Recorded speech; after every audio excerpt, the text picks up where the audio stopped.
প্রিয় বন্ধুরা, আজকে আপনাদের কিছু মনীষীদের উক্তি বলবো, যেগুলো আপনার জীবনকে বদলে দিবে।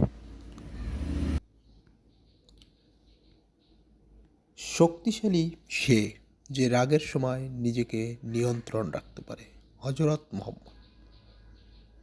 পরিপূর্ণ তৃপ্তি নিয়ে কুঁড়ে ঘরে থাকা ভালো, অতৃপ্তি নিয়ে বিরাট অট্টালিকায় থাকার কোনো সার্থকতা নেই।